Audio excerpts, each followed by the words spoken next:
And when you're in a leadership role, lowering your own self-importance, kind of putting yourself below the people that you're leading, as opposed to what can happen in a lot of leadership roles where people, if their ego gets involved, they start thinking they are above the people they're leading, right? And then all the dynamics that creates. And we talk about this a lot in our accelerated evolution work, is how do you get underneath the client and support them, in a real way.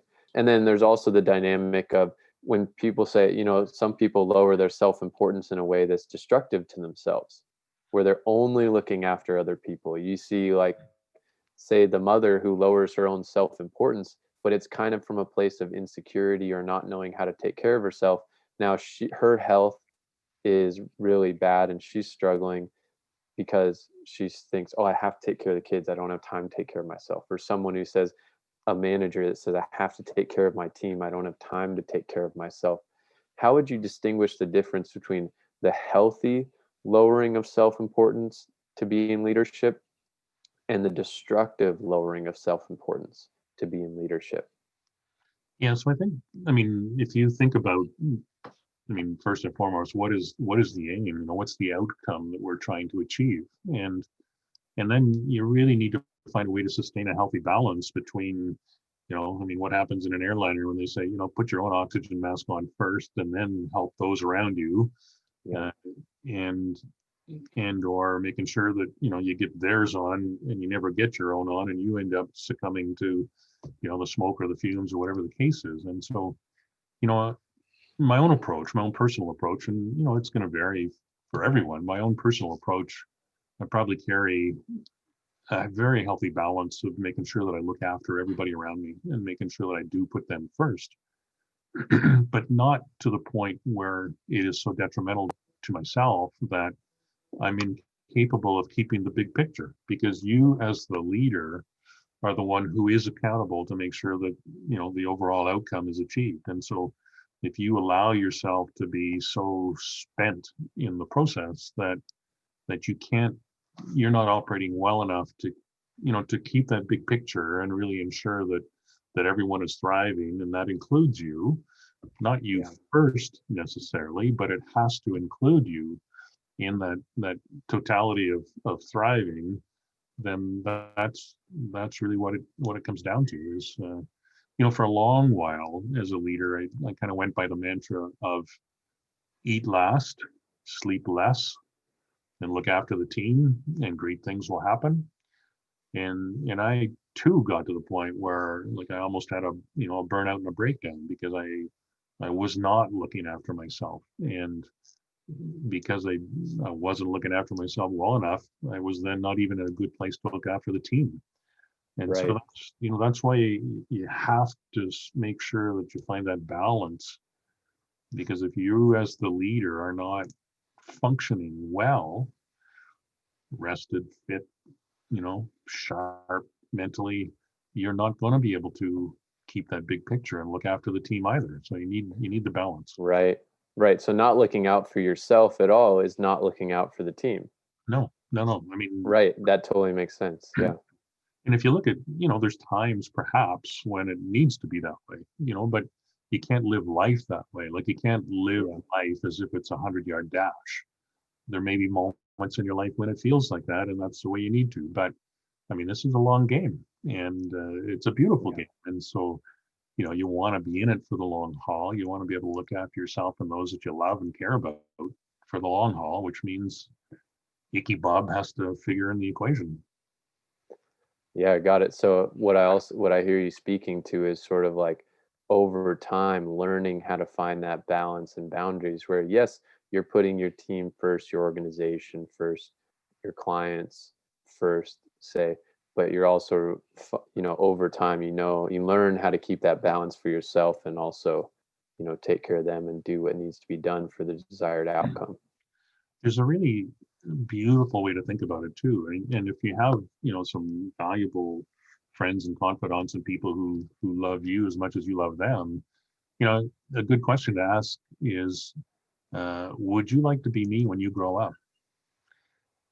And if they look at you and say, you're kind of I like what you're doing for me, but you look like a burnt out wreck that I don't quite aspire to be, then the odds Yeah. are that you're spending yourself a little too hard. Like you need to live your life in a way that creates an invitation for others to want to emulate. And if they see a burnt out shell that, yes, is very loving and giving, but hollow and scarred and injured in the process, Drained. it's Yeah. not much of an inspiration. Right. Yeah. So that, and then that speaks to the importance of having community for reflection Yeah. Oh, for the beautiful. important things in life. Yeah. Yeah. Beautiful. Yeah. Thank you for that, share. I think that's a really important thing for a lot of people, whether it's in corporations or small businesses or military or parents or coaches, or if you're coaching a sports team or you're coaching clients or anything. Mhm. That's so important because that's a lot of what we focus on doing, right, in our work is training leaders, training leadership, helping people grow into balanced, mature, strong leaders, and utilizing AE methodology in order to do that. And that's such an important component, is like, what's the healthy lowering of self-importance, the balanced lowering of self-importance, and the destructive lowering of self-importance. Yeah, there's a big, and some of the keywords that you use there are balanced. And, Mm-hmm. and I think I'd say there's a big difference between the lowering of self-importance and the submission of yourself to the team. There's a real subtlety in that play of words around what's involved. And whether it's as a parent, been there, done that, and loving parent, and blessed to be a grandfather now, which is really magical. I've some corporate leadership roles and so on. And I work with a lot of corporate leaders now in transition. And that's the beautiful elements of the work that we do in accelerated evolution, where, they got caught up in the chase. They got so owned, by a single identity, be it, the corporate executive or the parent that gives only so much of themselves, or the leader that has no balance in life, and they get miles down the journey thinking, look at me, aren't I successful? I got all the bells and whistles around the house. I have the biggest, best cars. And I do work with people like that now who, upon retirement or when that particular role ends, they're hollow and empty inside because they never took a moment to find out who they are and what truly brings joy and fulfillment Yeah. to them. They got riches and wealth up the yin yang, but they have no clue who they are, and they're hollow and Wow. empty and still searching, because who they were was that title, which has nothing to do with who they truly are. Hey, thanks for watching. If you got value out of this video, make sure you like and subscribe to my channel, and make sure you click the bell so that you get notifications for the next videos that we put out. We've got a lot of amazing content, videos, and interviews coming up, so you'll definitely want to get the notifications because we're interviewing some amazing people.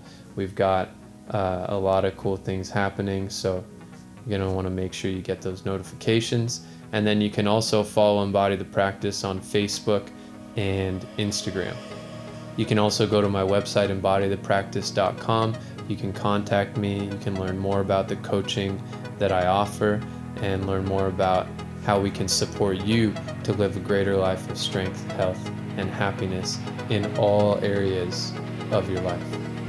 So I look forward to connecting with you more. And until next time, stay strong, stay resilient, and stay healthy out there.